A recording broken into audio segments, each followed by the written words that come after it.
Hello my dear student, welcome back to my channel सरमल lecturer. आज का ये video class 10 Hindi 2024 board exam के लिए बहुत ही ज्यादा इंपॉर्टेंट है। ठीक है, आप लोगों का सबसे पहला पेपर है 22 फरवरी को हिंदी का यूपी बोर्ड एग्जाम का। तो आज का ये वीडियो क्लास 10 हिंदी के लिए सबसे ज्यादा इंपॉर्टेंट है। ठीक है, आज का ये वीडियो अगर आपने लास्ट तक देख लिया तो हिंदी में आप 95% जरूर लाओगे। ठीक है, 95% लाने से आपको कोई नहीं रोक सकता। आज का ये वीडियो सबसे ज्यादा इंपॉर्टेंट है। ठीक है, आपका जो 70 नंबर का पेपर आता है, 70 में 70 नंबर आप पक्का करके आओगे। ठीक है, 70 में 70 नंबर आप बिल्कुल पक्का कर लोगे हिंदी में। ठीक है, ये बहुत ही ज्यादा इंपॉर्टेंट वीडियो है। आज की इस वीडियो में हम लोग हिंदी के सभी टॉपिक्स को देखेंगे, एक भी टॉपिक नहीं छोड़ने वाले हैं। और 22 फरवरी के दिन जो आपका पेपर है उसमें 100% ये क्वेश्चंस आएंगे। ठीक है, आज मैं आप लोगों से रिक्वेस्ट कर रहा हूं कि आज की इस वीडियो को लास्ट तक देखना, क्योंकि ये लास्ट टाइम है हिंदी का और ये लास्ट वीडियो भी है। और आप लोगों को बता दें कि अगर आपने इसमें जो भी क्वेश्चंस मैंने बताया है लास्ट टाइम में, इतने ज्यादा स्पेशल क्वेश्चंस है ना कि आज तक ऐसा वीडियो आपको कहीं नहीं मिलेगा और हमारे वीडियोज भी नहीं मिलेंगे ऐसा, क्योंकि इसमें मैंने हर एक इंपॉर्टेंट टॉपिक सारा ले लिया है। ठीक है, हिंदी आपका बस इसी 1 से 1.5 घंटे में आपकी पूरी हिंदी खत्म हो जाएगी। आप लोग क्या करो, इसमें जितने भी क्वेश्चंस बताए गए हैं वो सारा पढ़ लेना, और आप पेपर देने के बाद जब आप घर पे आओगे तो आप कमेंट करने पर मजबूर हो जाओगे, सर जो आपने बताया था वही आया, देख लेना। ठीक है, आप 70 में 65 नंबर लेकर आओगे। ठीक है, आपको कोई नहीं रोक सकता। ये महामैराथन क्लास है, मतलब एक ही क्लास में सब कुछ खत्म हो जाएगा, महामैराथन क्लास। ठीक है, ये थोड़ी बड़ी क्लास है, लेकिन अगर आपने देख लिया तो फिर आप टॉपर बन जाओगे। ठीक है, एक ही क्लास में सब कुछ खत्म हो जाएगा, हिंदी आपका पूरा खत्म हो जाएगा एक ही क्लास में। इसीलिए मैं आप लोगों के लिए लाया हूं, एक क्लास में हिंदी खत्म हो जाएगा। ऐसे में आप लोगों को एक क्लास में मैथ है, क्लास में इंग्लिश सारा खत्म करा दूंगा। बट इस वीडियो को ज्यादा से ज्यादा लाइक करना होगा, एक 5000 लाइक तक पहुंचाओ और चैनल को सब्सक्राइब करो। जितना ज्यादा आप लोग करोगे उतनी जल्दी मैं आप लोगों को हर एक सब्जेक्ट की क्लास लाने वाला हूं। अब बहुत सारे स्टूडेंट सोच रहे होंगे आप इस वीडियो में क्या क्या बताओगे सर, तो सारे महत्वपूर्ण बहुविकल्पीय प्रश्न आपका बताएंगे इस वीडियो में। 20 मार्क्स आपका क्लियर होने वाला है, सारे ऑब्जेक्टिव क्वेश्चन आपके बुक में जितने भी इंपॉर्टेंट ऑब्जेक्टिव क्वेश्चन है इस वीडियो में मैं आपको बता दूंगा। ठीक है, सारे महत्वपूर्ण गद्यांश, ये भी आपका 6 नंबर 6 मार्क्स क्लियर हो जाएगा भाई। सारे महत्वपूर्ण गद्यांश देखने वाले हैं, एक भी गद्यांश नहीं छोड़ेंगे। सभी महत्वपूर्ण पद्यांश भी इस वीडियो में है और 6 मार्क्स से भी आपका बिल्कुल से क्लियर हो जाएगा। ठीक है, एक भी नंबर आपका नहीं छोड़ेगा, इसमें आपके सारे इंपॉर्टेंट है पूरे बुक में जितने भी हैं। ठीक है, संस्कृत के महत्वपूर्ण गद्यांश ये भी 5 मार्क्स का आता है, ये भी आपका बिल्कुल क्लियर हो जाएगा, आपको कोई नहीं रोक सकता। ठीक है, संस्कृत का महत्वपूर्ण पद्यांश ये भी 5 मार्क्स आपका क्लियर हो जाएगा। ठीक है, अगर आपने आज का ये वीडियो लास्ट तक देख ली ना, कसम से आप लोग टॉपर बन जाओगे। 2 मार्क्स का श्लोक भी आप लोगों का क्लियर हो जाएगा, संस्कृत के प्रश्न उत्तर भी हैं वो भी आपका 2 मार्क्स क्लियर हो जाएगा। ये सब आपका क्लियर होने वाला है इस वीडियो में। ठीक है, सारे महत्वपूर्ण जीवन परिचय 5+5, ठीक है, यानी कि कवि और लेखक 10 मार्क्स ये भी आपके क्लियर हो जाएंगे इस वीडियो को देखने के बाद। साथ में जितने भी महत्वपूर्ण निबंध हैं, 7 मार्क्स के आपके निबंध आते हैं वो भी बिल्कुल सही क्लियर हो जाएंगे। और पत्र लेखन 4 मार्क्स का आता है, ये भी क्लियर हो जाएगा। ठीक है, ये सारा आपका क्लियर हो जाएगा। लास्ट में मैं आप लोगों को बताऊंगा खंड काव्य, ठीक है, वो भी 3 मार्क्स का क्लियर हो ही जाएगा इस वीडियो में। खंड काव्य 3 मार्क्स। तो पूरी हिंदी आज की इस वीडियो में है, तो वीडियो को लाइक कीजिए, शेयर कीजिए। सबसे पहले हम लोग शुरू करते हैं महत्वपूर्ण बहुविकल्पीय प्रश्न से, तो चलिए शुरू करते हैं। तो माय डियर स्टूडेंट, अब हम लोग पढ़ते हैं जो हमारा हिंदी है 2024 बोर्ड एग्जाम के लिए। ठीक है, उसके सभी महत्वपूर्ण बहुविकल्पीय प्रश्न। ठीक है, इसमें आपके पूरे बुक में, ठीक है, पूरे बुक में आपके जितने भी इंपॉर्टेंट ऑब्जेक्टिव क्वेश्चन है ना, आज की इस वीडियो में मैंने लिया है। और अगर आपने ये सारे ऑब्जेक्टिव पढ़ लिए तो आपका कंप्लीट हो जाएगा हर एक ऑब्जेक्टिव। फिर हम लोग गद्यांश, पद्यांश एंड निबंध, पत्र लेखन, संस्कृत गद्यांश, पद्यांश, जीवन परिचय सब कुछ देखने वाले हैं आज की इस वीडियो में। ठीक है, तो वीडियो को लाइक जरूर करना, शेयर जरूर करना, चैनल पे नए हो तो सब्सक्राइब भी कर लेना। देखो, पहला ऑब्जेक्टिव ध्यान से समझना, मैं आपको एक एक ऑब्जेक्टिव बहुत अच्छे से समझाऊंगा। लिखा शुक्ल युग के प्रमुख इतिहासकार हैं। शुक्ल युग के जो प्रमुख इतिहासकार हैं वो कौन है? वेरी वेरी वेरी इंपॉर्टेंट है माय डियर स्टूडेंट। शुक्ल युग के प्रमुख इतिहासकार कौन है? ऑप्शन आपके पास है डॉक्टर नागेंद्र हजारी प्रसाद या बाबू गुलाब राय या इनमें से कोई नहीं। तो शुक्ल युग के जो प्रमुख हमारे इतिहासकार हैं वो हैं बाबू गुलाब राय जी। ठीक है, बाबू गुलाब राय जी जो हैं वो शुक्ल युग के हमारे प्रमुख इतिहासकार हैं। बहुत ही ज्यादा इंपॉर्टेंट क्वेश्चन है और ये बोर्ड एग्जाम में जरूर आएगा। जितने क्वेश्चन बता रहा हूं सारा तैयार कर लेना। ऑब्जेक्टिव सबसे पहले हम लोग सारा कुछ खत्म कर देंगे। तो रसमीमांसा के लेखक कौन है? Very important question. ठीक है, रसमीमांसा के लेखक आचार्य रामचंद्र शुक्ल, गुलाब राय, भगवत शरण उपाध्याय, जयप्रकाश भारती। तो रसमीमांसा के जो लेखक हैं वो हैं आचार्य रामचंद्र शुक्ल जी। आचार्य रामचंद्र शुक्ल जी, बहुत ही ज्यादा इंपॉर्टेंट क्वेश्चन है। आपसे रिक्वेस्ट है ये सारा तैयार कर लेना। हिंदी में टॉपर बनना है तो 95 लाना है। तो अब आप लोग ये सारा क्वेश्चन पढ़ लो, क्योंकि राजा बनने के लिए गुलाम की तरह मेहनत करना पड़ता है। ध्यान रखो, टॉपर बनने के लिए टॉपर की तरह पढ़ना पड़ता है। तो जितना पढ़ सको उतना अच्छा है। टाइम ही नहीं है, आप कितना आप ज्यादा से ज्यादा पढ़ो। ठीक है, दिन रात मेहनत करो। कीर्ति कंकाल के लेखक हैं, जो कीर्ति कंकाल है उसके लेखक कौन है? जयशंकर प्रसाद, मुंशी प्रेमचंद, राम कुमार वर्मा, मैथिली शरण गुप्त। तो कीर्ति कंकाल के लेखक कौन है माय डियर स्टूडेंट? कीर्ति कंकाल के लेखक हैं जयशंकर प्रसाद जी। कौन है? जयशंकर प्रसाद जी हमारा कीर्ति जो कंकाल है उसके लेखक हैं। ठीक है, शुक्ल युग की समय सीमा, शुक्ल युग की समय सीमा कब से कब तक है? 1850 से 1900 तक, 1900 से 1920, 1919 से 1938 या फिर 1938 से 1947। तो याद रखना जो शुक्ल युग है, शुक्ल युग की जो समय सीमा है वो है 1919 से 1938 तक हमारी शुक्ल युग की समय सीमा है। ठीक है, 1919 से स्टार्ट होता है, 1938 तक ये शुक्ल युग रहता है। ठीक है, तो शुक्ल युग की जो समय सीमा है वो 1919 से 1938 तक है। राजश्री के रचनाकार का नाम है राजश्री। राजश्री के रचनाकार गुलाब राय, जयशंकर प्रसाद, जयप्रकाश भारती, कोई नहीं। तो भैया राजश्री याद रखना, जो कि है जयशंकर प्रसाद जी की रचना। राजश्री किसकी रचना है? जयशंकर प्रसाद जी की। बहुत ही ज्यादा इंपॉर्टेंट रचना है। ठीक है, तो क्वेश्चन नंबर 5 हमारा ऑब्जेक्टिव हो चुका है। जितना ऑब्जेक्टिव बता रहे हैं सारा कंप्लीट कर लो। देखो हिंदी में आपको टेंशन नहीं लेना इस वीडियो को देखने के बाद, क्योंकि हिंदी का टेंशन आपका बिल्कुल से ही खत्म हो जाएगा। अब आप लोगों को और भी सब्जेक्ट पढ़ाया जाएगा। मैथ की बहुत ही बड़ी बड़ी क्लास आने वाली है, साइंस की भी आने वाली है, हर एक सब्जेक्ट की। ठीक है, 6 नंबर क्वेश्चन है, आचार्य रामचंद्र शुक्ल किस युग के लेखक हैं? आचार्य रामचंद्र शुक्ल जी किस युग के लेखक हैं? शुक्ल युग, द्विवेदी युग, शुक्लोत्तर युग या फिर भारतेंद्र युग? तो भैया आचार्य जो हमारा रामचंद्र शुक्ल जी हैं वो हमारे किस युग के लेखक हैं? वो हमारे शुक्ल युग के लेखक हैं। ठीक है, शुक्ल युग के लेखक हैं हमारे आचार्य रामचंद्र शुक्ल जी। ठीक है, तो ये भी आपका कंप्लीट हो गया। क्वेश्चन नंबर 7 है, सेवा सदन उपन्यास के लेखक हैं। सेवा सदन उपन्यास के लेखक जैनेन्द्र हैं, प्रेमचंद्र हैं, यशपाल या रामचंद्र शुक्ल जी? तो सेवा सदन के जो राइटर हैं वो हैं प्रेमचंद्र जी। कौन है? प्रेमचंद्र जी हमारे हैं सेवा सदन के लेखक। ठीक है, ऐसे बहुत सारी रचनाएं हैं जो प्रेमचंद्र जी की है और ज्यादा से ज्यादा उपन्यास विधा पर ही है। ठीक है, सेवा सदन है एंड गबन है, ऐसे बहुत सारी रचनाएं हैं जो आप देखोगे पढ़ोगे तभी समझ पाओगे। ठीक है, तो नेक्स्ट क्वेश्चन हम लोग आते हैं। एक एक क्वेश्चंस को हम लोग बहुत अच्छे से देखेंगे। देखो अभी हमने एक रचना बताया था, किसका? आचार्य रामचंद्र शुक्ल जी का। अभी इससे पहले एक रचना बताया था, वो था रश्मिमांसा, जो कि बहुत ज्यादा इंपॉर्टेंट है। देखो आचार्य रामचंद्र शुक्ल जी की रचनाएं बहुत ज्यादा इंपॉर्टेंट होती हैं। ठीक है, अब ये हमारा आता है चिंतामणि। अब चिंतामणि के रचयिता कौन है? चिंतामणि की जो रचयिता है वो कौन है? डॉक्टर राम कुमार जी हैं या जयशंकर प्रसाद या फिर आचार्य रामचंद्र शुक्ल या प्रेमचंद्र? तो याद रखना जो हमारी चिंतामणि है, चिंतामणि की जो रचयिता है वो है आचार्य रामचंद्र शुक्ल जी। कौन है?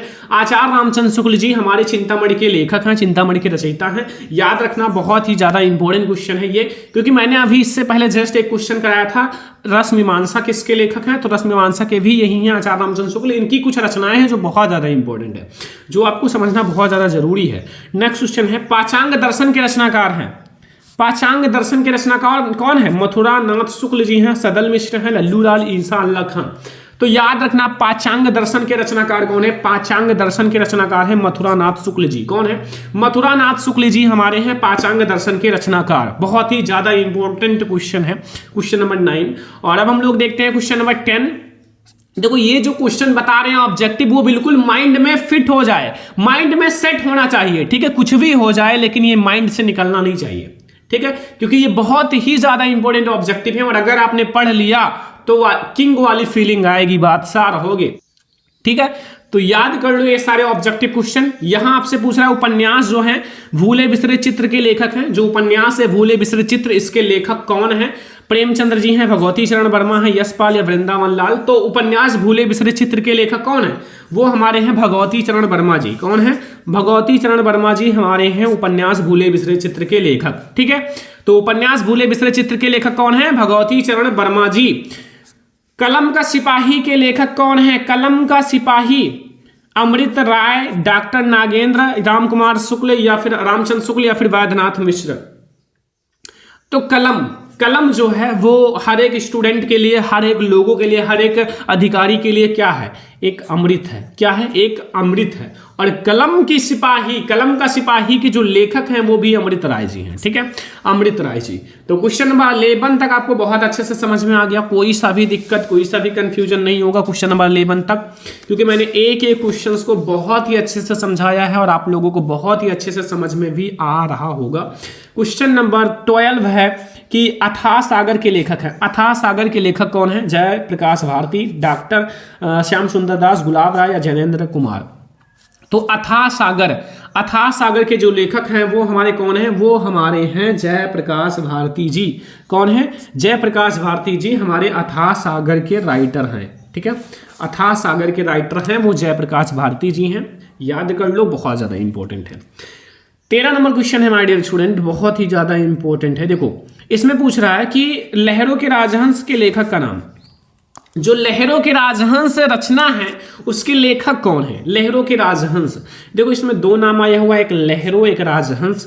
और इसमें देखो किसी का दो नाम है, मोहन राकेश, प्रेमचंद्र या फिर गुलाब राय या रामधारी सिंह का, तो सभी को पता है या मोहन और राकेश दो नाम है, तो ये मोहन राकेश हो जाएंगे लहरों के राजहंस के लेखक। कौन हो जाएंगे?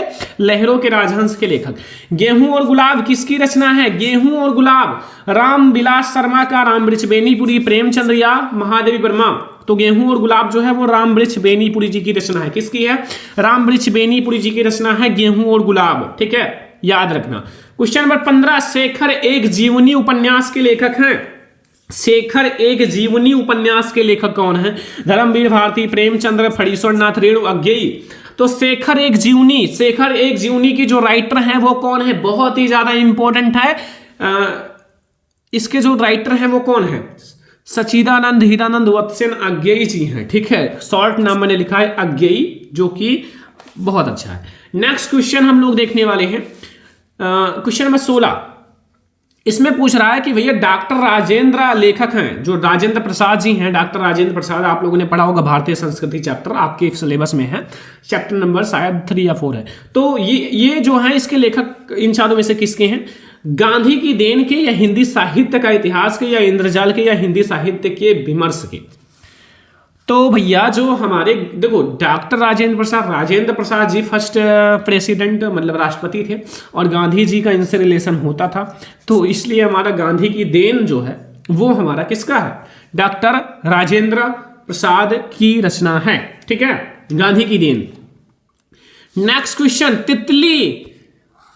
तितली कीर्ति के विधा है। तितली कीर्ति की विधा बताना है। अब लेखक तो आपको पता है, तो पता है तो प्यारा सा कमेंट कर दो, हम भी देखें कितना पढ़ाई कर रहे हो। ठीक है, अब विधा तो हम बता दे रहे हैं भैया कि कहानी है, उपन्यास है, जीवनी है या नाटक है, तो सभी को पता है तितली जो है वो जयशंकर प्रसाद जी की रचना है। ठीक है, लेखक मैं बता देता हूं। देखो लेखक तो मैं आपको बता दिया, जयशंकर प्रसाद जी की रचना है। ठीक है, ठीक है। अब विधा भी बता दे कहो तो भाई, आप लोग कहो तो विधा भी बता दे।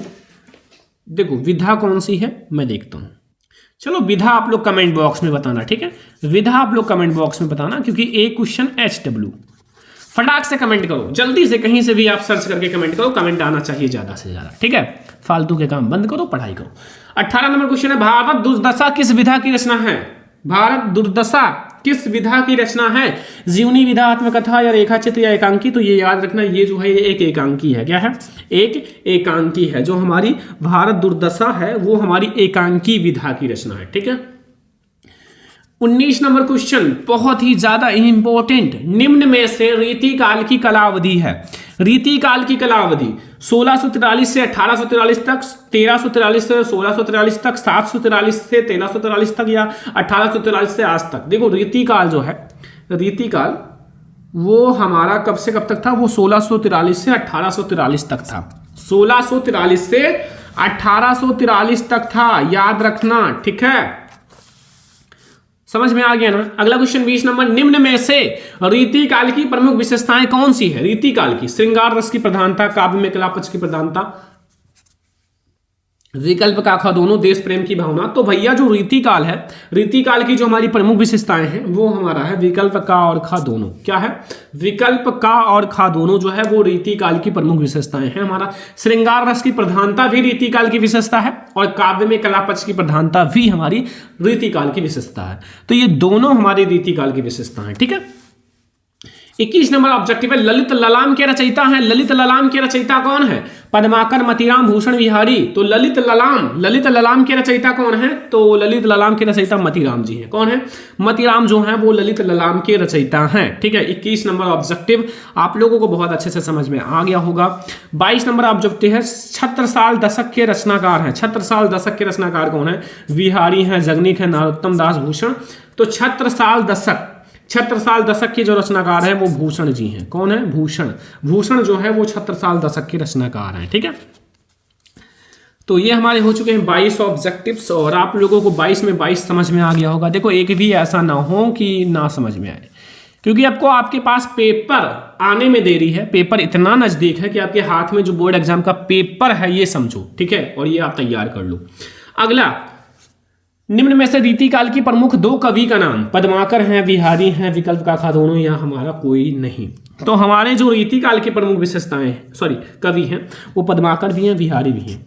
का और खा दोनों जो है वो सही है, पद्माकर भी हैं, विहारी भी हैं, तो हमारा का खा दोनों सही है। गंगा लहरी रचना है। गंगा लहरी किसकी रचना है? पद्माकर की, या भूषण की, या विहारी की, या मतीराम की।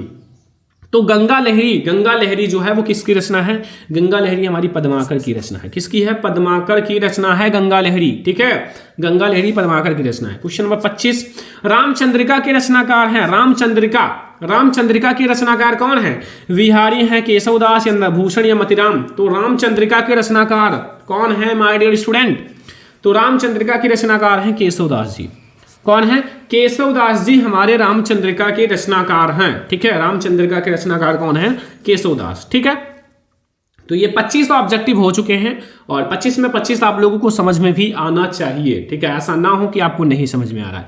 हर एक ऑब्जेक्टिव समझ में आना चाहिए, क्योंकि बोर्ड एग्जाम में जब तक तोड़ेंगे नहीं तब तक छोड़ेंगे नहीं। एक ऑब्जेक्टिव हम लोग 20 में 20 नंबर ऑब्जेक्टिव में लाएंगे यूपी बोर्ड के योद्धाओं, और एक भी नंबर छोड़कर नहीं आना है, ठीक है। 20 ऑब्जेक्टिव आता है, 20 में 20 लाएंगे। विहारी किस युग के कवि हैं? विहारी आधुनिक काल, रीति काल, भक्ति काल, आदि काल।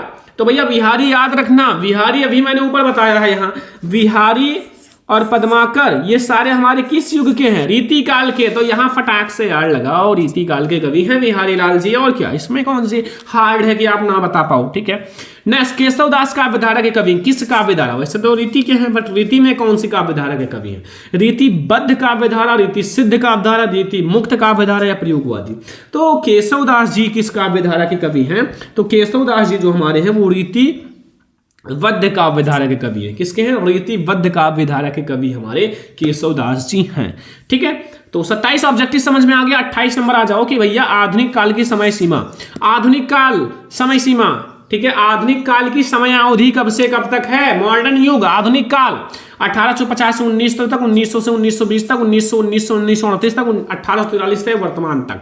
तो याद रखना जो हमारा मॉडर्न युग है, आधुनिक काल है, वो हमारा अभी भी है, हमारा 1843 से अभी वर्तमान में भी हमारा ये चल रहा है, ठीक है।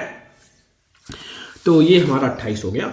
29 नंबर क्वेश्चन, भारतेंद्र युग किस काल के अंतर्गत आता है? भारतेंद्र युग हमारा किस काल के अंतर्गत आता है? किस काल यानी कि कौन सी काल? भक्ति काल के अंतर्गत आता है, या रीति काल के, या आधुनिक काल के, या आदि काल के? तो याद रखना भारतेंद्र युग जो है वो हमारा किस युग के अंतर्गत आता है? तो वो हमारा किस युग के? आधुनिक काल के। किसके? आधुनिक काल के अंतर्गत आता है, ठीक है। आधुनिक काल के अंतर्गत हमारा क्या आता है? जो हमारा भारतेंद्र युग है, ठीक है। नेक्स्ट क्वेश्चन, अद्भुत आलाप के कवि हैं। अद्भुत आलाप के कवि कौन है? महावीर प्रसाद द्विवेदी, भारतेंद्र हरिश्चंद्र, मैथिली शरण गुप्त, हरिबोध। तो अद्भुत आलाप के जो कवि हैं वो कौन है? अद्भुत आलाप के कवि महावीर प्रसाद द्विवेदी जी हैं। कौन है? महावीर प्रसाद द्विवेदी जी अद्भुत आलाप के कवि हैं, ठीक है। नेक्स्ट क्वेश्चन 31 नंबर, निम्न में से प्रयोगवाद की दो प्रमुख विशेषताएं कौन सी हैं? प्रयोगवाद की दो प्रमुख विशेषताएं, घोर वैश्विकता, यथार्थवादी दृष्टिकोण, विकल्प का खा दोनों, नारी के प्रति दृष्टिकोण। तो भैया जो हमारा प्रयोगवाद की दो विशेषताएं हैं वो घोर वैश्विकता भी है, यथार्थवादी दृष्टिकोण है, का और खा दोनों है। हमारा का वाला ऑप्शन सही है, खा वाला, दोनों ही ऑप्शन सही है और दोनों हमारे हैं प्रयोगवाद की दो विशेषताएं। नेक्स्ट क्वेश्चन, साकेत महाकाव्य की रचना किसने की? साकेत महाकाव्य की रचना मैथिली शरण गुप्त ने, नृपत नल्लाह ने, तुलसीदास ने, कबीरदास ने।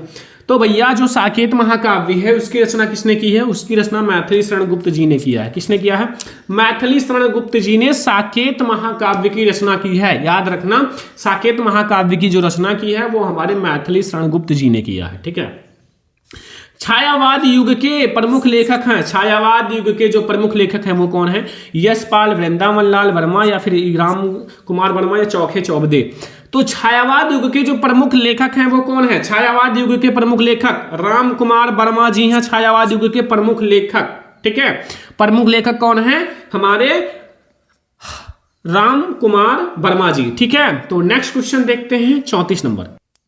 34 नंबर ऑब्जेक्टिव, कुमकुम। कुमकुम किस विधा की रचना है? भैया कुमकुम किस विधा की रचना है? अब ये भी रचना आप बता दो, कुमकुम किस विधा की रचना है? कविता, संग्रह, निबंध, नाटक या गद्य काव्य? तो जो हमारा कुमकुम है, कुमकुम वो हमारा कविता संग्रह की रचना है। किसकी है? कविता संग्रह की रचना है जो कुमकुम है। ठीक है। नेक्स्ट क्वेश्चन 20 नंबर ऑब्जेक्टिव है, निम्न में से छायावाद युग के कवि हैं। छायावाद युग के कवि, अभी तक हम लोगों ने एक अभी देखा छायावाद युग के लेखक साहब, यहाँ छायावाद युग के लेखक राम कुमार वर्मा जी। अब आपको बताना है छायावाद युग के कवि कौन है? कवि सुमित्रा नंदन पंत, नरेंद्र शर्मा, दादू दयाल कुतुबन। तो भैया जो छायावाद युग के कवि हैं वो हमारे सुमित्रा नंदन पंत जी हैं। कौन है? सुमित्रा नंदन पंत जी हमारे छायावाद युग के कवि हैं। ठीक है। 36 नंबर ऑब्जेक्टिव है, आंगन के पार द्वार के रचयिता हैं। आंगन के पार द्वार के रचयिता कौन है? बहुत ही ज्यादा इंपॉर्टेंट, धर्मवीर भारती, सच्चिदानंद हीरानंद वत्स्यन, मुक्तिबोध राम नरेश त्रिपाठी। तो ये हमारा है सच्चिदानंद हीरानंद वत्स्यन अज्ञेय जी जो हैं वो हमारे आंगन के पार द्वार के रचयिता हैं। आंगन के पार द्वार के रचयिता हैं। ठीक है। 37 नंबर ऑब्जेक्टिव, तीसरा सप्तक कब प्रकाशित हुआ? तीसरा सप्तक 1951 में, 1959 में, 1953 में, 1979 में। तो तीसरा सप्तक हमारा कब प्रकाशित हुआ था? बहुत ही ज्यादा इंपॉर्टेंट क्वेश्चन है। तो 1959 में हमारा तीसरा सप्तक प्रकाशित हुआ था। कब हुआ था? 1959 में हमारा तीसरा सप्तक प्रकाशित हुआ था और ये भी आपका कंप्लीट हो गया। 38 नंबर ऑब्जेक्टिव है, प्रिय प्रवास किसकी रचना है? प्रिय प्रवास, प्रिय प्रवास भैया किसकी रचना है? बहुत ही ज्यादा इंपॉर्टेंट क्वेश्चन है प्रिय प्रवास। जयशंकर प्रसाद की, श्रीधर पाठक की, सिया शरण गुप्त की, अयोध्या सिंह उपाध्याय, हरिओध। तो याद रखना ये जो है अयोध्या सिंह उपाध्याय हरिओध की रचना है। ठीक है, अयोध्या सिंह उपाध्याय हरिओध की रचना है। ठीक है। तो 38 ऑब्जेक्टिव हम लोगों ने देखा है। अभी हम लोग 39 नंबर ऑब्जेक्टिव पे आ जाते हैं क्योंकि हमें हर एक ऑब्जेक्टिव पूरे बुक में जितने भी ऑब्जेक्टिव है सारे देखने हैं। तो 39 नंबर ऑब्जेक्टिव है, लोकायतन के रचनाकार हैं। लोकायतन, लोकायतन के रचनाकार कौन है? सूर्यकांत त्रिपाठी, या फिर हमारा सूर्यकांत त्रिपाठी निराला, जयशंकर प्रसाद, या सुमित्रा नंदन पंत, महावीर प्रसाद, महादेव वर्मा। तो लोकायतन, लोकायतन के रचनाकार कौन है? लोकायतन के रचनाकार है सुमित्रा नंदन पंत जी। कौन है? सुमित्रा नंदन पंत जी हमारे लोकायतन के रचनाकार है। सुमित्रा नंदन पंत की रचना है इन चारों में से सुमित्रा नंदन पंत की कौन सी रचना है? ज्ञानदीप, युगवाणी, प्रेमवाटी या छड़दा? तो युगवाणी जो है वो सुमित्रा नंदन पंत जी की रचना है। कौन सी? युगवाणी। युगवाणी भैया सुमित्रा नंदन पंत जी की रचना है। ठीक है। तो आ जाओ अब हम लोग देखते हैं व्याकरण के क्वेश्चंस। यहाँ 41 नंबर से कि यहाँ क्या पूछ रहा है, इसमें रस बताना है। आपको क्या बताना है? रस। क्या पूछ रहा है कि राम राम कहीं राम राम, ठीक है, सॉरी दोबारा पढ़ो, राम राम कहीं राम कहीं, राम राम कहीं राम, और तूने परिह रघुवर विरह, राव गाँव सुरधाय। देखो विरह का मतलब क्या होता है? विरह, देखो एक एक चीज समझो। विरह का मतलब होता है रोना, विरह करना। ठीक है। तो वीर रस है, करुण रस, शांत रस, हास्य रस। तो हास्य मतलब हंसना होता है, शांत का मतलब शांत रहना, वीर का मतलब लड़ना और वीरता दिखाना, करुण रस का मतलब शोक होता है, रोना धोना, शोक, कोई मन चाहे चीज का नष्ट हो जाना, तो उसमें शोक में आता है। तो हमारा करुण रस है। ठीक है, ये हमारा कौन सा है? करुण रस। अगला देखो, ये भी देखो, लिखा हुआ जे ही दिशी बैठे नादर फूली सो दिशी ते ही ना बिलोकी भूली और पुन पुन यूं सही अकुलानी देखी दशा हरगन मुस्काही। मुस्काही का मतलब क्या होता है? मुस्काही का मतलब होता है हंसना, और हंसने का मतलब हास्य रस का स्थायी भाव, हास मतलब हंसना ही होता है, तो मुस्काही का मतलब हंसना। तो इसलिए हमारा ये हास्य रस हो जाएगा, वीर रस नहीं होगा, श्रृंगार रस नहीं होगा, करुण रस नहीं होगा, हास्य रस हो जाएगा। हास्य रस का मतलब ही होता है हंसना, ठीक है, तो ये हमारा हास्य रस हो जाएगा। नेक्स्ट क्वेश्चन 43 नंबर, चरण कमल बंदो हरियाई, ठीक है, और उपयुक्त में कौन सा अलंकार? चरण की तुलना डायरेक्टली कमल से की गई है, तो इसमें तो सभी को पता है भैया कौन सी अलंकार है, इसमें कोई भी दिक्कत नहीं, डायरेक्टली रूपक अलंकार है, उपमा नहीं है, उत्प्रेक्षा नहीं है, यमक नहीं है, जो हमारा है वो रूपक अलंकार है, ठीक है, क्योंकि चरण की तुलना कमल से की गई है, चरण कमल बंदो हरियाई। तो ये हमारा 43 ऑब्जेक्टिव हो चुके हैं। अब हम लोग 44 नंबर ऑब्जेक्टिव पे आ चुके हैं। ये सारा आपको पढ़ना है, अच्छे से पढ़ना है, जितना अच्छे से पढ़ सको उतना अच्छे से पढ़ो। ये सारे इंपॉर्टेंट है, तो सारा पढ़ना ही पड़ेगा। 44 नंबर है, सोहत ओढ़े पीठ पटु श्याम सलोने गात मनो नीलमणि शैल पर आपति उपरियो प्रभात। इसमें आपको बताना है भैया अलंकार कौन सा है।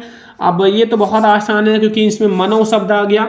अगर मनु मानो जन जानो मनहु जनहु ये सब शब्द आ जाए तो आप समझ जाओ वो सब उत्प्रेक्षावाचक शब्द हैं, तो वो सब ना तो उपमा होगा, ना तो रूपक होगा, ना तो यमक होगा। उत्प्रेक्षावाचक शब्द का मतलब है उत्प्रेक्षा अलंकार हो जाएगा। क्या हो जाएगा? उत्प्रेक्षा अलंकार, ठीक है। 45 नंबर ऑब्जेक्टिव है, सुनत सुमंगल बैन मन प्रमोद तन तुलक भर शरद सरोड़ु नैन तुलसी भरे स्नेह जल। इसमें आपको क्या बताना है? इसमें आपको मात्राएं बतानी है, ठीक है। क्या बताना है? मात्राएं बतानी है, ठीक है। अब मात्राएं आप लोग कैसे गिनोगे वो देखते हैं। तो इसमें आपको बताना है कि दूसरे और चौथे चरण में कितनी मात्राएं हैं, दूसरे और चौथे चरण में, ठीक है। देखो इसमें दूसरा और चौथा, तो हम लोग दूसरा गिने या चौथा? आज हम लोग चौथा गिने या दूसरा? चलो दूसरा ही गिनते हैं।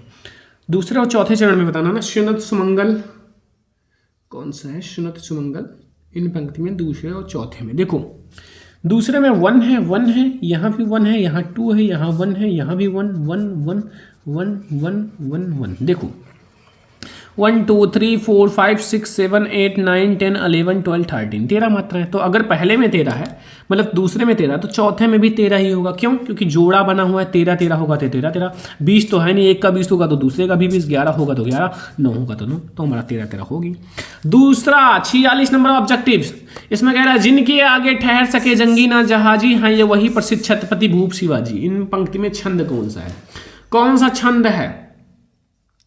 रोला है या कुंडलियां हैं, सोरठा है या फिर दोहा है? तो इसमें हमारा कौन सा है? इसमें हमारा कौन सा छंद है? इसमें हमारा रोला छंद है, ठीक है। रोला, अपना रोला जमाओ, ठीक है। 47 नंबर ऑब्जेक्टिव, जो व्यक्ति परिश्रमी होता है वह अवश्य सफल होता है। वाक्य में सरल वाक्य क्या रूप होगा? पहला देखो इसमें सबसे छोटा कौन सा है? भाई कोई नहीं है तो हटा दो, 3 में से कोई है। जो व्यक्ति परिश्रम करता है वह अवश्य सफल होता है, ये नहीं, क्योंकि उसी के बराबर परिश्रमी व्यक्ति अवश्य सफल होते हैं, सही है, ठीक है। ये भी तो जो मतलब परिश्रमी व्यक्ति होता है, परिश्रमी व्यक्ति वो अवश्य सफल होता है। ये सरल रूप है, छोटा सा, इसका बड़ा सा है, इसको बड़े से कुछ छोटे में बदल दिया गया, ठीक है। वही तो हमें बताना था। नेक्स्ट 48 नंबर ऑब्जेक्टिव कह रहा है कि इसमें क्या पूछ रहा है, बहुत ज़्यादा इंपॉर्टेंट है। देखो भगवान तेरा भला करे, वाक्य का भेद है। कौन सा भेद है? आज्ञावाचक है, इच्छावाचक, विस्मयादि या फिर विधानवाचक। तो देखो भगवान तेरा भला करे, तो कोई भी इंसान है अगर ये कहता है तो उसकी इच्छा रहती है कि मेरी इच्छा है कि भगवान तेरा भला करे, ठीक है, तो वो इच्छावाचक होगा। भगवान को आज्ञा तो दिया नहीं जा सकता, ठीक है, तो ये है हमारा कि भगवान तेरा भला करे, तो इच्छावाचक है। मैं मूर्ख नहीं हूं, तो मैं मूर्ख नहीं हूं, तो ये क्या कर रहा है? ये अर्थ के आधार पर वाक्य का भेद बताओ। संकेतवाचक है, निषेधवाचक या विधानवाचक या इच्छावाचक।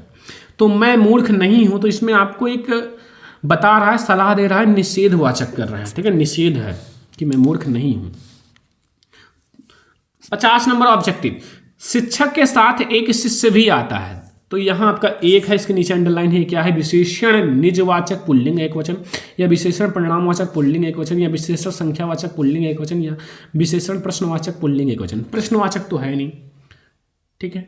चलो ये, और परिणामवाचक है नहीं जो। देखो यहाँ एक संज्ञा बता रहा है कि एक का मतलब क्या है कि एक का मतलब 1 2 3 4 5 संख्या है ना, तो इसलिए ये संख्यावाचक है, पुल्लिंग है एक, ठीक है। बहुत अच्छे से समझ में आ रहा होगा। 51 नंबर, परि उपसर्ग लगाकर सही शब्द बनेगा। परि, आगे परि लगा हो तो परिपूर्ण होगा, परामर्श होगा, पुरुषोत्तम होगा, परीक्षण होगा। अगर परि लगा हो तो परि का मतलब है कि वो परि आगे लगा दो परिपूर्ण हो जाएगा, क्योंकि आगे परि लगाना है ना, तो परिपूर्ण सही है, ठीक है। अगला 52 नंबर, सह उपसर्ग लगाकर सही शब्द बनेगा। सह आगे लगाना है, सही शब्द बनाना है। सहकर्मी, सुमति, असुविधा, कुसंगति। तो सह उपसर्ग से आगे सह लगाओ तो सहकर्मी ही होगा ना, क्योंकि इसमें ऑप्शन हमारा सहकर्मी ही है, ठीक है। तो ये हमारा 52 ऑब्जेक्टिव हो चुका है। 53 नंबर ऑब्जेक्टिव देखो, समझो, क्योंकि बहुत ज्यादा इंपॉर्टेंट है। इसमें क्या पूछ रहा है, देखो कि शताब्दी का समास विग्रह है। शताब्दी का समास विग्रह क्या है? 100 वर्षों का समूह, 100 दिनों का समूह, 100 महीनों का समूह, इनमें से कोई, तो वो शताब्दी का 100 वर्षों का समूह होता है। तब हमारा एक शताब्दी बनता है जब उसमें 100 वर्ष होते हैं, ठीक है। 100 वर्षों का समूह हमारा शताब्दी होता है। पंचवटी में कौन सा समास है? कर्मधार है, द्वंद्व समास, दीर्घु समास, तत्पुरुष। तो जो हमारा पंचवटी है इसमें दीर्घु समास है। कौन सा समास है? दीर्घु समास है, ठीक है। पंचवटी में हमारे कौन सा है? दीर्घु समास। गंगा यमुना का समास विग्रह है। गंगा यमुना का समास, गंगा और यमुना, गंग यमुना, गंगधर यमुना, यमुना प्लस गंगा। तो गंगा और यमुना हो जाएगा गंगा डैश यमुना का, ठीक है। डैश हट के और लग जाएगा, ठीक है। गंगा यमुना समझ में आ गया। अच्छी का तद्भव होगा। अच्छी का तद्भव क्या होगा? ये तत्सम है। अच्छी का तद्भव आंख, कान, भौं, दांत, तो वो हमारा आंख हो जाएगा, क्योंकि अच्छी जो है उसका तद्भव होगा आंख, ठीक है। शुद्ध है अच्छी। अगला तालाब का तत्सम रूप होगा तालाब, समुद्र, झील, तड़ाग, तो वो तड़ाग हो जाएगा, ठीक है। 57 ऑब्जेक्टिव समझ में आ गया। तो 58 नंबर पे आ जाओ। 58 ऑब्जेक्टिव, सतदल, उत्पल, वरीज किसके पर्यायवाची हैं? सतदल, उत्पल, वरीज, कपड़ा, गुलाब, कमल, सूरजमुखी। तो सतदल, उत्पल, वरीज जो हैं ये हमारे कमल के पर्यायवाची हैं, ठीक है। कमल के पर्यायवाची हैं ये सब, ठीक है। तो कमल का पर्यायवाची है। बादल का पर्यायवाची शब्द है, बादल का पीलांक, सस्य, तरित, चपला, अम्बुद, प्रयोद या फिर वृष्टि, बौछार। तो बादल का जो पर्यायवाची है बादल, बादल का अम्बुद और प्रयोद हो जाएगा। क्या हो जाएगा? अम्बुद और प्रयोद, ठीक है।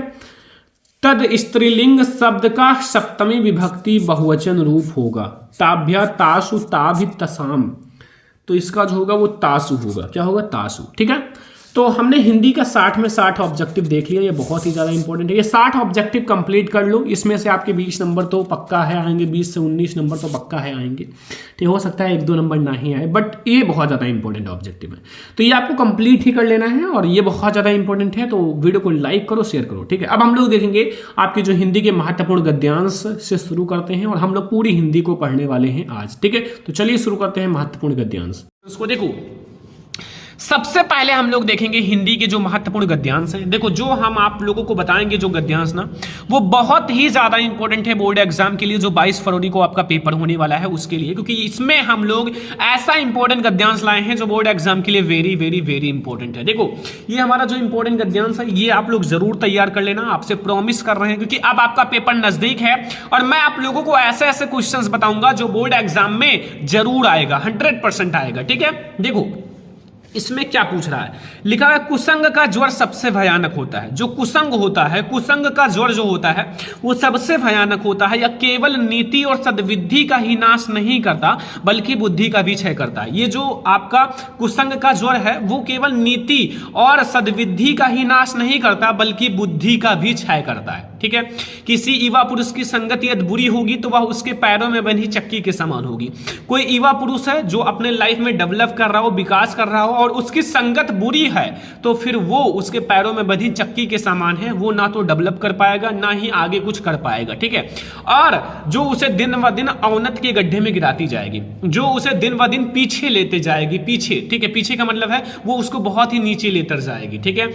और और यदि अच्छी होगी तो सहारा देने वाले बहू के समान होगी, और यदि उसका जो संगति है, जो दोस्ती है वो अच्छी है तो उसे सहारा देने वाले बहू के समान होगी, मतलब जो उसको सहारा देगी आगे चलने के लिए और बड़े बड़े वर्क को करने में उनका सहायता करेगा, उनके लक्ष्य को पूरा करने में उनकी सहायता करेगा, जो उसे निरंतर उन्नति की ओर उठाती जाएगी। और अगर आपकी दोस्ती अच्छी है, आपकी संगत अच्छी है तो आपको निरंतर उन्नति की ओर उठाती जाएगी, मतलब आप उन्नति करोगे, ठीक है, बहुत ही आगे जाओगे, ठीक है। तो ये हमारा बहुत ज्यादा इंपॉर्टेंट गद्यांश है। तो इसमें यही है, सबसे पहले देखो यहां से यहां तक हमारा अंडरलाइन है, ठीक है, यहां से यहां तक हमारा क्या है, अंडरलाइन है। अब अंडरलाइन का मतलब रेखांकित अंश, रेखांकित अंश को बहुत ही ध्यान से पढ़ना है क्योंकि वो आपको 2 नंबर एक्स्ट्रा देकर जाएगा रेखांकित अंश की व्याख्या का, ठीक है। तो यहां ध्यान से पढ़ लो, कुसंग का जोड़ सबसे भयानक होता है, यह केवल नीति और सद्बुद्धि का ही नाश नहीं करता बल्कि बुद्धि का भी क्षय करता है। ये हमारा है रेखांकित अंश। अब इसकी भी आपको व्याख्या करनी होती है, लेकिन आपके बोर्ड एग्जाम में इस गद्यांश से रिलेटेड 3 क्वेश्चन आएंगे। कितने? 3 क्वेश्चन आएंगे। जो 3 क्वेश्चन हैं वो बहुत ही ज्यादा इंपॉर्टेंट रहेंगे, वो आपको देकर जाएंगे 6 नंबर, क्योंकि जो गद्यांश होता है वो 6 मार्क्स का आता है और 6 में 6 नंबर लाने के लिए थोड़ा सा ध्यान से समझना, मैं आपको जैसा बताऊंगा वैसे ही लिखना है। देखो पहला क्वेश्चन रहेगा, प्रस्तुत गद्यांश का संदर्भ लिखो। देखो संदर्भ में क्या होता है कि आपको जो पाठ का नाम होता है वो लिखना होता है, ऐसे डायरेक्टली लिख सकते हो, पाठ का नाम जो भी है और फिर लेखक का नाम जो भी है, ठीक है, वो आप डायरेक्टली ऐसे लिख सकते हो, नंबर आपको फुल मिल जाएगा। दूसरा तरीका भी मैं आपको नीचे बताऊंगा, ऐसे आप लिख सकते हो। दूसरा, रेखांकित अंश की व्याख्या करनी है, ठीक है। तीसरा, अच्छी संगति से होने वाले लाभों का आपको बताना है, अच्छे संगत से कौन कौन से लाभ हैं, ठीक है। तो ये आपको 3 क्वेश्चंस के मिलेंगे 6 नंबर, मतलब 2 + 2 + 2 यानी कि 6 नंबर, 2 2 2, ठीक है। ये 2 नंबर मिलेगा, ये 2 नंबर, ये 2 नंबर। अब हम लोग देखेंगे सबसे पहले क्या, सबसे पहले हम लोग देखेंगे संदर्भ। संदर्भ में क्या है कि सबसे पहले आप संदर्भ लिखना सीखो, ठीक है। मैं आप लोगों को बता रहा हूं, तो ये आपको 2 नंबर देकर जाएगा, फिर हम लोग रेखांकित अंश की व्याख्या करेंगे, फिर हम लोग एक क्वेश्चन का आंसर लिखेंगे, ठीक है। तो सबसे पहले हम लोग शुरुआत करते हैं संदर्भ का, लेकिन इससे पहले आप ये बताओ ये किस चैप्टर से लिया गया है। देखो संगति का मतलब होता है मित्र, ठीक है। संगति, जैसे आपकी संगत कैसी है, आपके मित्र कैसे हैं, तो ये हमारा मित्र पाठ से यानी कि मित्रता पाठ से लिया गया है, ठीक है। ये तो आप लोगों को पता चल ही गया होगा पहले ही। तो देखो सबसे पहले हम लोग संदर्भ की बात करेंगे। तो संदर्भ में क्या है, देखो इसमें यह होता है कि आपको पाठ का नाम, लेखक का नाम अच्छे से लिखना होता है। जैसे जो प्रस्तुत गद्यावतरण है आचार्य रामचंद्र शुक्ल द्वारा लिखित एवं हमारी पाठ्यपुस्तक हिंदी के गद्य खंड में संकलित मित्रता नामक पाठ से लिया गया है। कहने का मतलब है जो हमारा ये प्रस्तुत गद्यावतरण है ये आचार्य रामचंद्र शुक्ल द्वारा लिखा गया। किसके द्वारा? आचार्य रामचंद्र शुक्ल जी इसके लेखक हैं, द्वारा लिखित एवं हमारी पाठ्यपुस्तक हिंदी के गद्य खंड में संकलित मित्रता पाठ से। इस जो चैप्टर का नाम है वो है मित्रता। क्या नाम है? मित्रता। और इसके जो लेखक का नाम है वो है आचार्य रामचंद्र शुक्ल, ठीक है। तो ये हमारा हो गया सबसे पहले संदर्भ। जो प्रस्तुत गद्यावतरण आचार्य रामचंद्र शुक्ल द्वारा लिखित एवं हमारी पाठ्यपुस्तक हिंदी के गद्य खंड में संकलित मित्रता नामक पाठ से लिया गया है, ठीक है। तो मित्रता पाठ से ये लिया गया है, तो ये हमारा आपको देकर जाएगा 2 नंबर, मतलब ये 2 नंबर आपको मिल जाएगा तुरंत ही अगर आपने ऐसा लिख दिया तो, ठीक है। तो चलो अब हम लोग देखते हैं दूसरा क्वेश्चन, रेखांकित अंश की व्याख्या। मैंने आपको बताया रेखांकित अंश की व्याख्या करने से पहले 1-2 बार आप इसको पढ़ लेना। जब आप इसको पढ़ लोगे तो आपके माइंड में वो जो क्वेश्चन है उसका आंसर ऑटोमेटिक आपके माइंड में कुछ ना कुछ आ ही जाएगा। तो ये आप लोग 1-2 बार पढ़ लेना। कुसंग का जोड़ सबसे भयानक होता है, या केवल नीति और सद्बुद्धि का ही नाश नहीं करता बल्कि बुद्धि का भी क्षय करता है। देखो कुसंग का मतलब होता है, कुसंग का जोड़ जैसे एक बुरी संगति वाला जो दोस्त होता है वो आपके लिए बहुत ज्यादा घातक है, जैसे बुखार होता है उस तरह से, ठीक है। तो देखो रेखांकित अंश की व्याख्या समझते हैं, छोटा सा है, ज्यादा बड़ा नहीं है रेखांकित अंश की व्याख्या इसका। अब देखो हम लोग रेखांकित अंश की व्याख्या करेंगे। शुक्ल जी कहते हैं कि बुरी संगति घातक बुखार के समान हानिकारक होती है।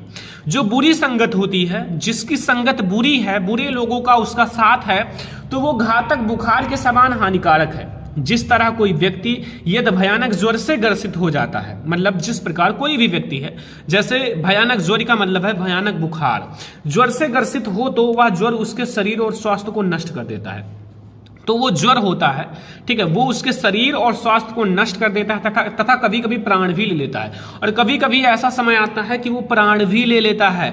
उसी प्रकार बुरी संगति हमारी नैतिकता, सदाचार तथा मन बुद्धि को नष्ट कर देता है। उसी प्रकार जो बुरी संगति होता है वो हमारी नैतिकता, सदाचार, बुद्धि सब कुछ नष्ट कर देगा और आप भी बुरी संगति में आ जाओगे।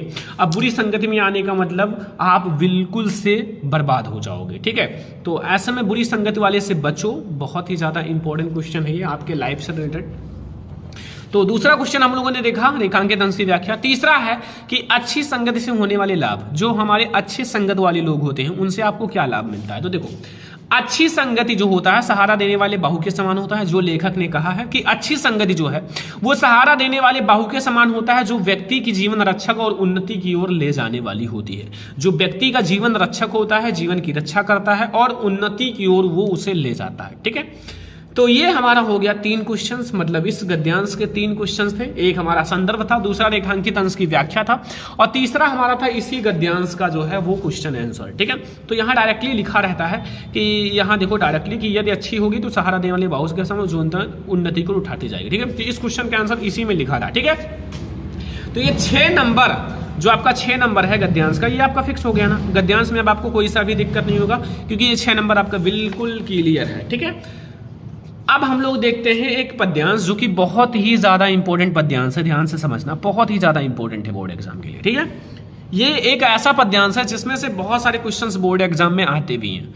ठीक है, लिखा हुआ है, सुनी सुंदर बैन सुधारक साने सयानी है जानकी जानी भली, तिरछी कर नैन दय सैन तिनछे समुझाई कछ मुस्काई चली, तुलसी तेह और सोहे सब अवलोचन अलोचन अलाव अली, अनुराग तराग में भान उदय बिगसी मनु मंजुल कंज गली। ठीक है, ये हमारा है जो मतलब क्या है, ये हमारा एक पद्यांश है। ठीक है, क्या है, पद्यांश है।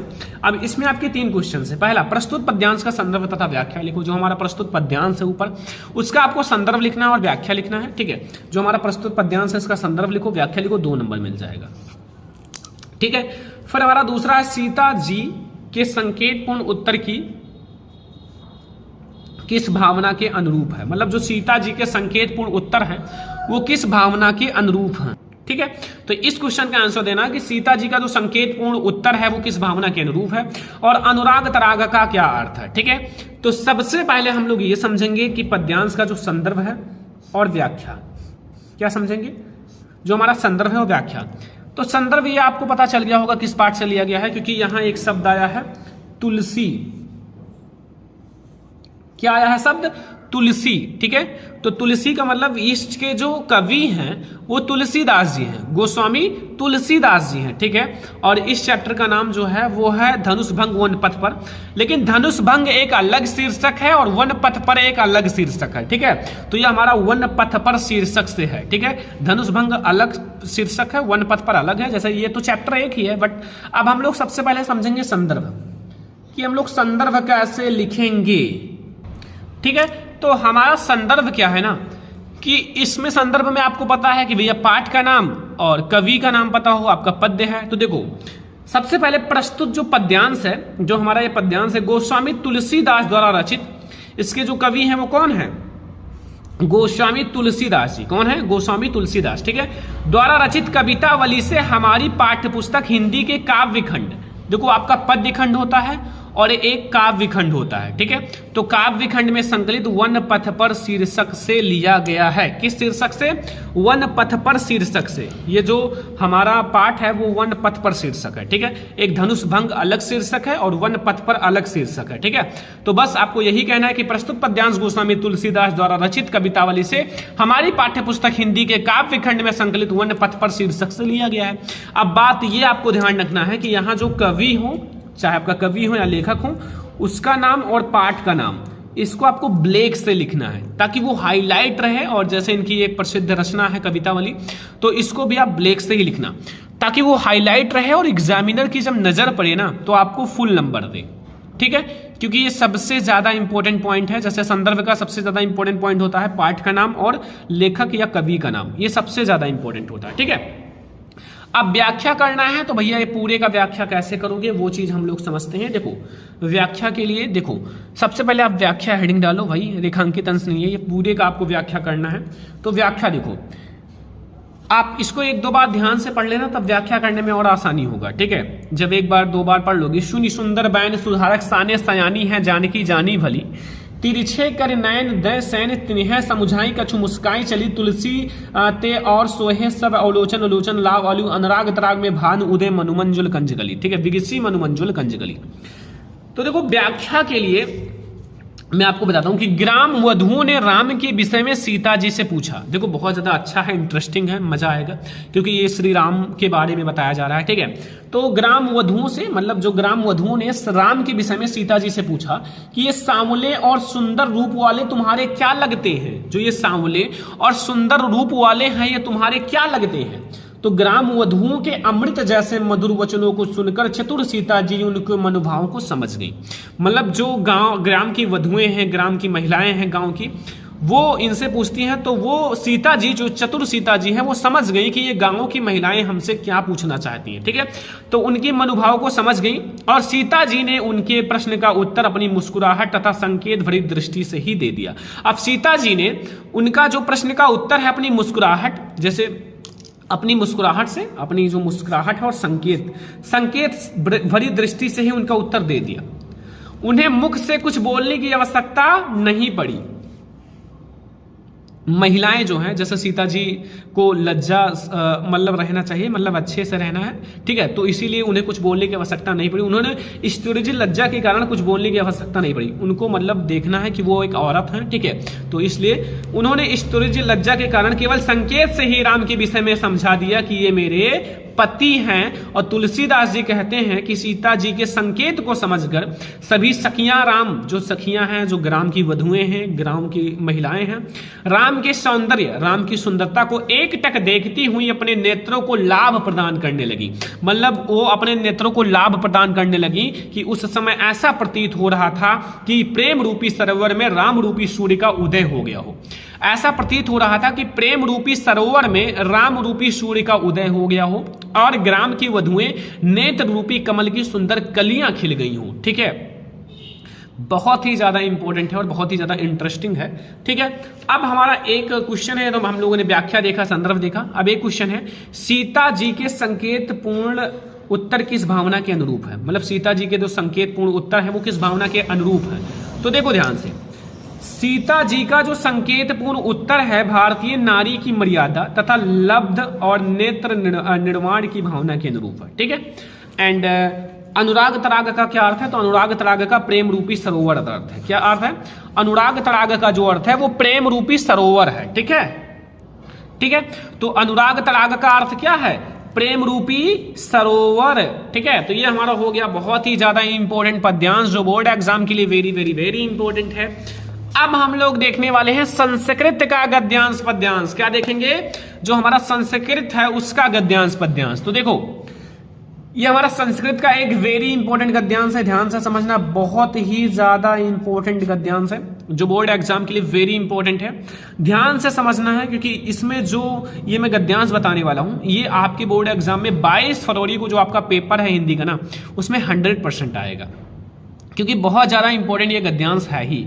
तो देखो सबसे पहले, अस्माकं संस्कृता सदा गतिशीला वर्धते मानवो जीवनम संस्कृतम ऐसा यथया समय नवम नवम विचारणम धारणम स्वाभिकरतो नवम शक्ति चा प्रयत्नो अत्र दुरागाह नष्ट यत युक्तम युक्तम कल्याणकारी तदत्त सहत गेहम भवति ऐस्त्रा गतिशीलः रहस्यम मानव जीवनस्य मेलम निहितम तद यथा सत्यम प्रतिष्ठा सर्वभूतेषु संभावः विचारेषु अर्णम आचार्य दृतः चेति।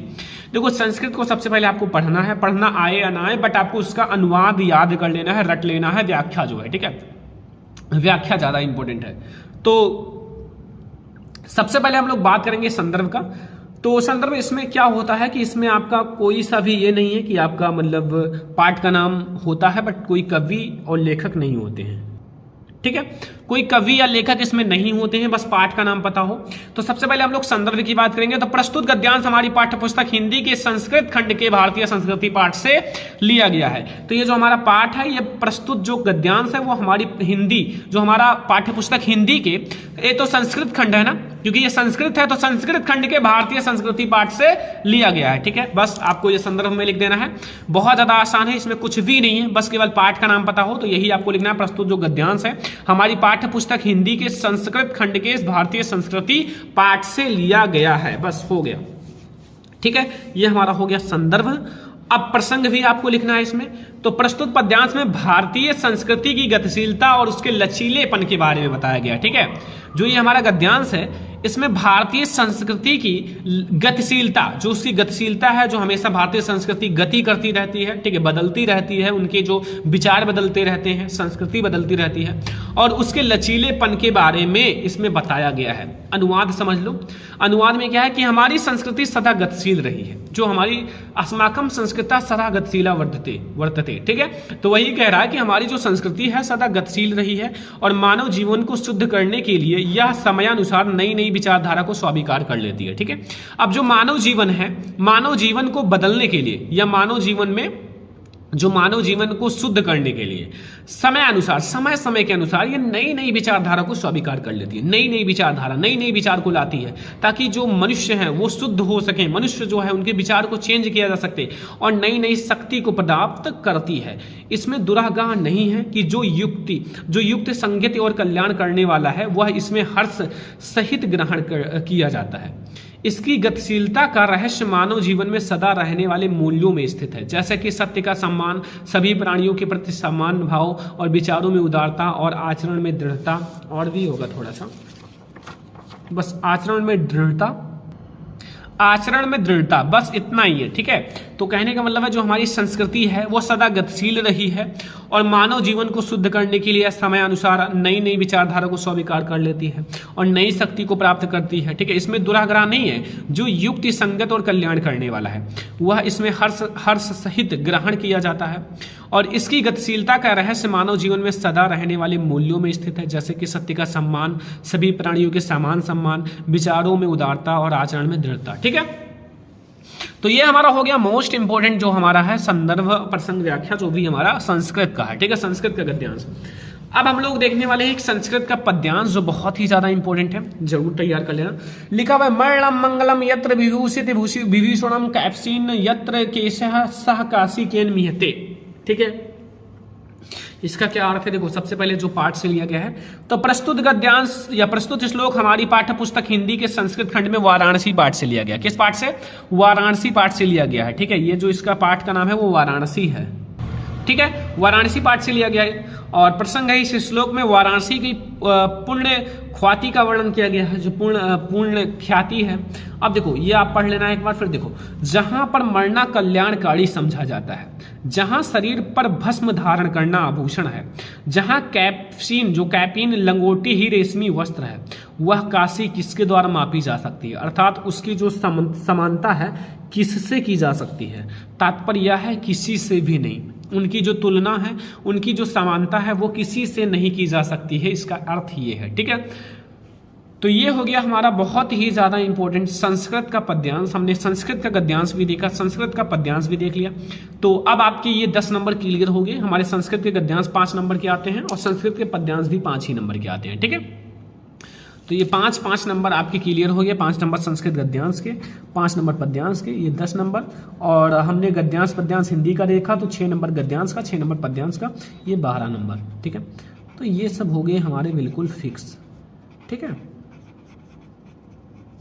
अब देखो, हम लोग देखने वाले हैं जीवन परिचय, ठीक है। जो हमारा जीवन परिचय है बहुत ही ज्यादा इंपॉर्टेंट जीवन परिचय समझेंगे। देखो, ये हमारा सबसे पहले हम लोग आचार्य रामचंद्र शुक्ल जी का जीवन परिचय समझेंगे, जो कि हमारा लेखक है। लेखक का सबसे पहले समझेंगे। तो देखो, आप लोगों को अगर संक्षिप्त जीवन परिचय लिखना है तो ऐसे आप कॉपी में बगल में ऐसे छोटा सा डब्बा बनाना, ऐसे जैसे ये बना हुआ है, और कहाँ से लिखोगे? इसी में से ही। जैसे उनका नाम क्या है, आचार्य रामचंद्र शुक्ल, जन्म कब हुआ, जन्म स्थान आगोना नामक ग्राम, और इनके पिता का नाम, माता का नाम, और शिक्षा, सब ऐसे लिख देना, ठीक है। मृत्यु, ऐसे 5-6 चीजें बस। तो जीवन परिचय समझो। आचार्य रामचंद्र शुक्ल का जन्म सन 1884 में बस्ती जिले के आगोना नामक ग्राम में एक सम्भ्रष्ट परिवार में हुआ था, और इनके पिता चंद्रवली शुक्ल मिर्जापुर में कानूनगो थे। इनकी माता अत्यंत विदुषी और धार्मिक थी, और इनकी प्रारंभिक शिक्षा दीक्षा अपने पिता के पास जिले के राठ तहसील में हुई थी, और इन्होंने मिशन स्कूल से 10वीं की परीक्षा उत्तीर्ण किया। मिशन स्कूल से, ठीक है, मिशन स्कूल से 10वीं की परीक्षा उत्तीर्ण की, और गणित में कमजोर होने के कारण ये आगे नहीं बढ़ सके।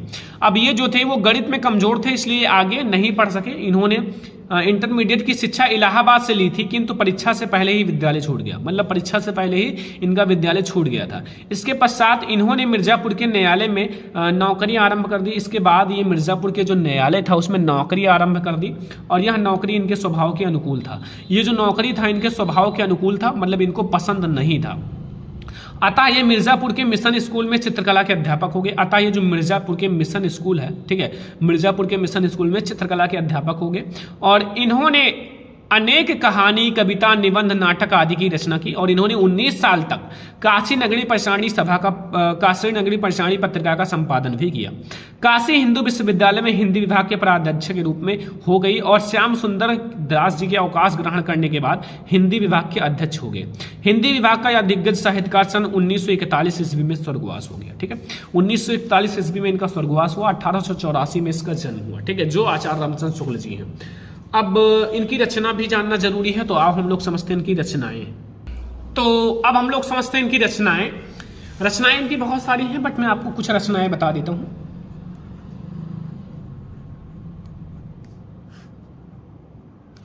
ठीक है, रचनाएं देखो,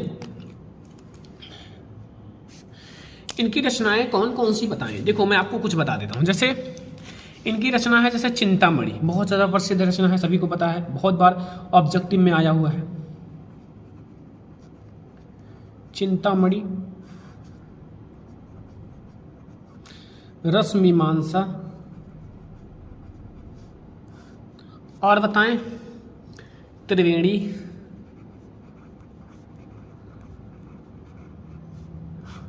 और बताएं क्या, विचार विधि भी इन्हीं की रचना है।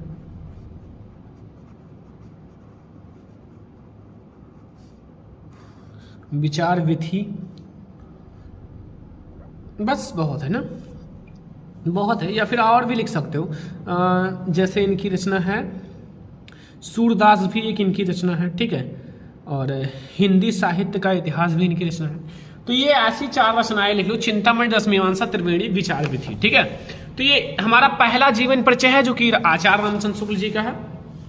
दूसरा जीवन परिचय सूरदास जी, कवि का। ठीक है, कवि का जीवन परिचय सूरदास जी। देखो सूरदास जी का जन्म जो है सन 1478 ईस्वी में, और संवत 1535, कब, संवत जो है वो 1535 है, में आगरा जिले, ठीक है, में आगरा मथुरा मार्ग पर स्थित रुनकता नामक ग्राम में हुआ था। कहां हुआ था? रुनकता नामक ग्राम में हुआ था। कुछ विद्वान दिल्ली के निकट सीही नामक स्थान को इनका जन्म मानते हैं। कुछ ऐसे विद्वान हैं जो इनका जन्म है वो दिल्ली के निकट सीही नामक स्थान को मानते हैं। ठीक है, जैसे जो पहला है वो तो हमारा मथुरा मार्ग पर स्थित रुनकता नाम। देखो कवि का जो जीवन परिचय होता है उसमें मतभेद होता है कि बिल्कुल क्लियर नहीं होता कवियों का। ठीक है, ये ध्यान रखना। तो यहाँ सबसे पहले कहाँ कहा गया, आगरा जो है, आगरा मथुरा मार्ग पर स्थित रुनकता नामक ग्राम में हुआ था। अब कुछ ऐसे विद्वान हैं जो दिल्ली के निकट सीही नामक स्थान को इनका जन्म मानते हैं। अब सूरदास जी जन्मान थे, सूरदास जी जन्म से ही अंधे थे, जन्मांध का मतलब जन्म से अंधे थे। इस विषय में विद्वानों में मतभेद है।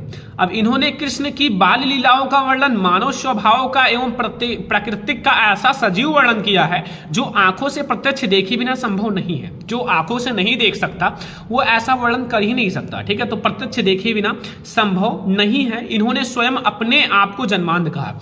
सूरदास जी स्वयं को जन्मांध कहा है कि मैं जन्म से ही अंधा था। ठीक है, और सूरदास की रुचि जो है बचपन से ही भगवत भक्ति की गायन में थी।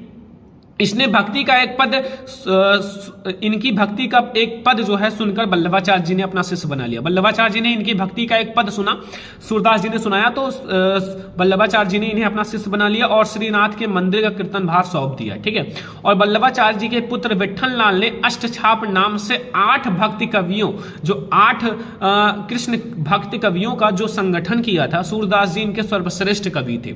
और ये गौघाट पर रहकर जीवन प्रयत्न कृष्ण की लीलाओं का गायन करते थे। और सूरदास जी जो है गोलोकवास जो है, मृत्यु जो है सन 1583 ईस्वी और संवत 1640 विठल लाल के सामने गोवर्धन पारसोली नामक ग्राम में हुआ। ठीक है, ये है पूरा सूरदास जी का भैया जीवन परिचय। मैं आपको बहुत सारा जीवन परिचय पढ़ा दे रहा हूं, डोंट वरी, टेंशन मत लो, मैं आपको एक एक चीज पढ़ाने वाला हूं। ठीक है, देखो कवियों का जीवन परिचय हार्ड होता है, इसलिए मैं आपको 2 कवि का जीवन परिचय पढ़ा देता हूं। ठीक है, एक आप लोग तैयार कर लेना, 2 मैं आपको पढ़ा देता हूं। देखो इनकी रचना जैसे है, रचनाएं बता दें।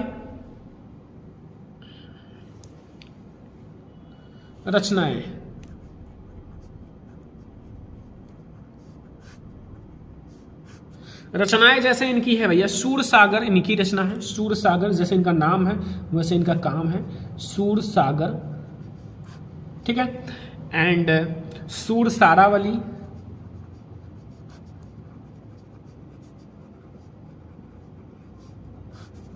साहित्य लहरी,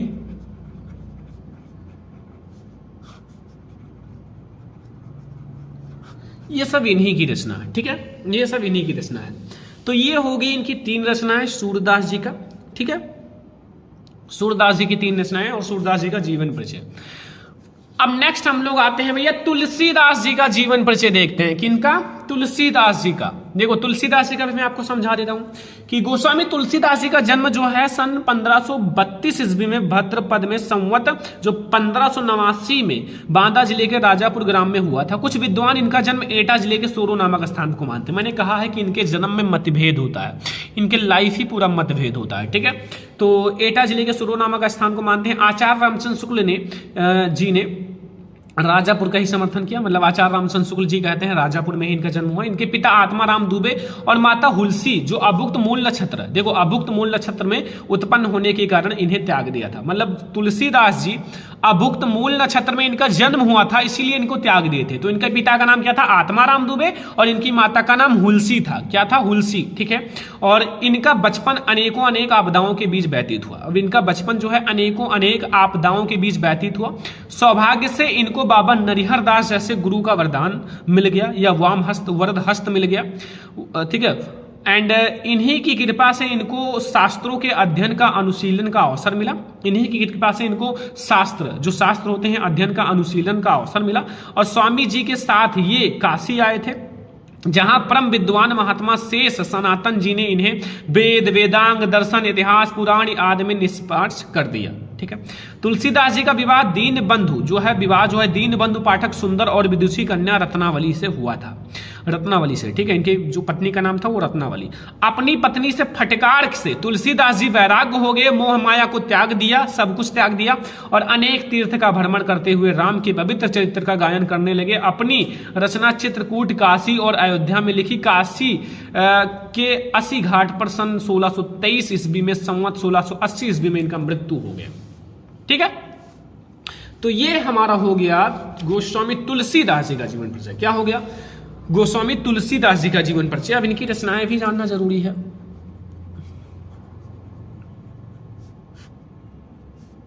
रचनाएं इनका मैं आपको बता देता हूं, जैसे श्री रामचरितमानस, श्री रामचरितमानस इनकी रचना है, ठीक है। विनय पत्रिका है, ये सब इनकी रचना है, ठीक है। तीसरी रचना इनकी जैसे है कवितावली,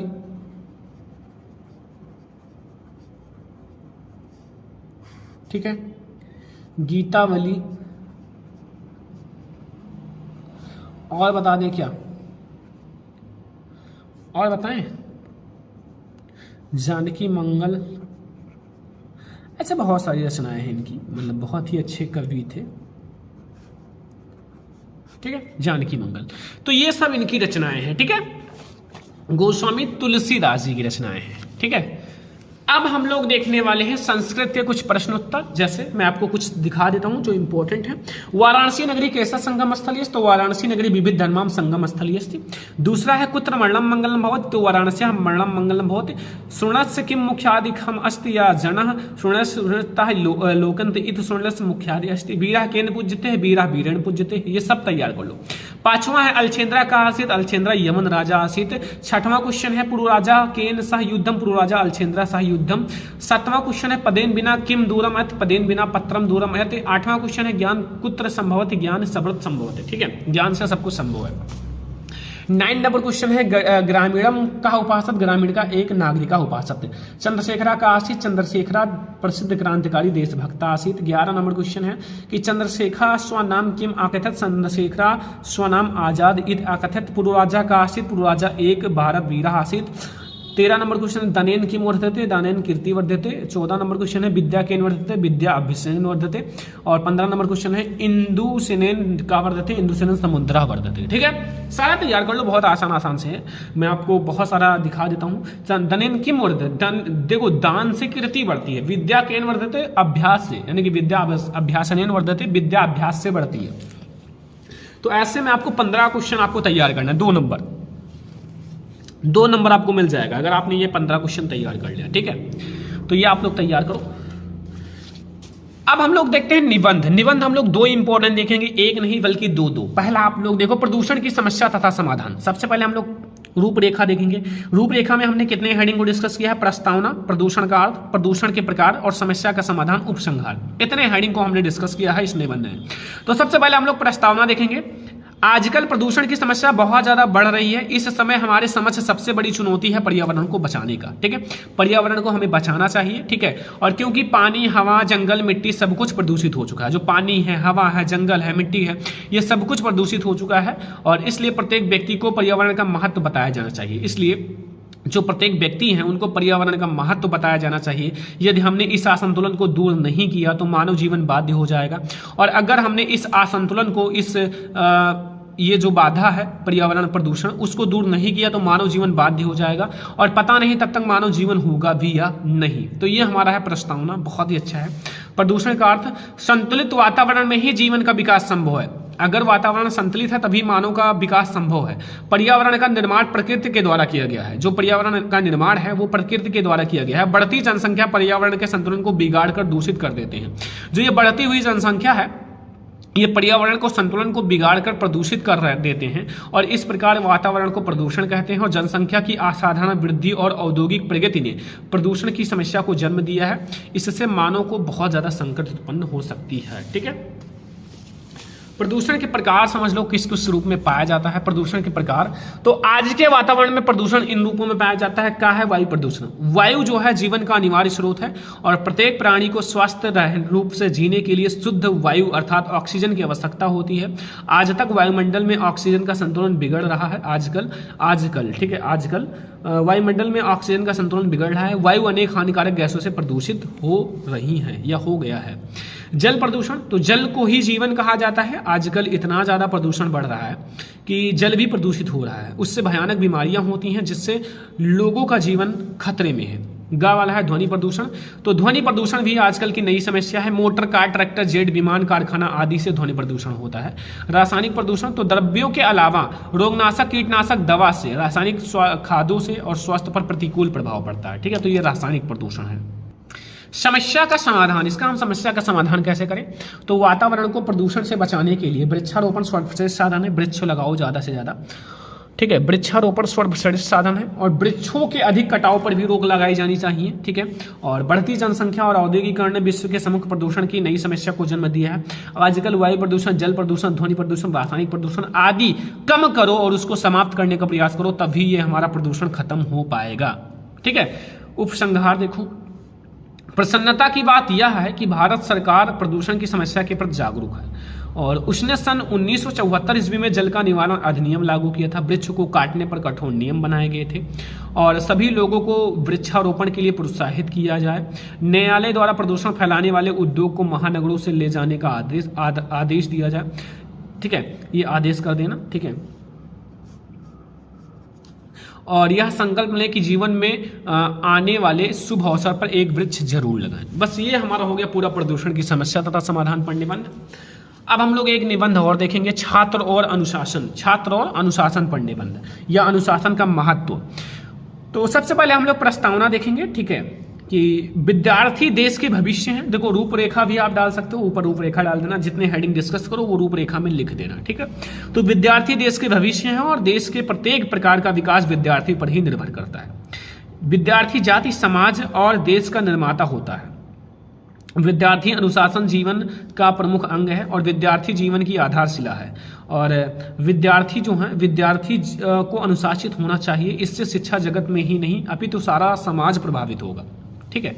विद्यार्थी और विद्या, तो विद्यार्थी का अर्थ है विद्या का अर्थी, अर्थात विद्या को प्राप्त करने की कामना करने वाला। विद्या जो है लौकिक या फिर सांसारिक जीवन की सफलता का मूल आधार है जो गुरु की कृपा से प्राप्त होता है, ठीक है।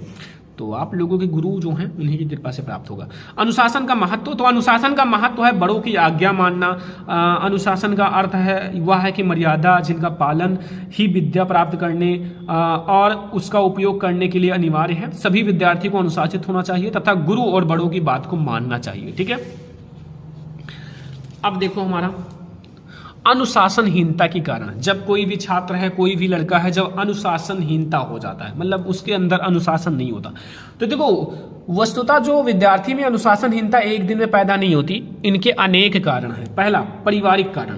तो बालक की पहली पाठशाला उसका परिवार है और माता पिता के आचरण बालक पर गहरा प्रभाव पड़ता है। तो पहली जो है पाठशाला वो उनका परिवार है, और उनके परिवार में अगर गलत होगा तो वो बच्चा भी गलत ही होगा, ठीक है। सामाजिक कारण, विद्यार्थी जब समाज में भ्रष्टाचार, घूसखोरी, चोरी, भाई भतीजावाद आदि देखता है तो वह विद्रोह कर उठता है और अध्ययन की उपेक्षा करने लगता है, अध्ययन नहीं करता, पढ़ाई लिखाई नहीं करता।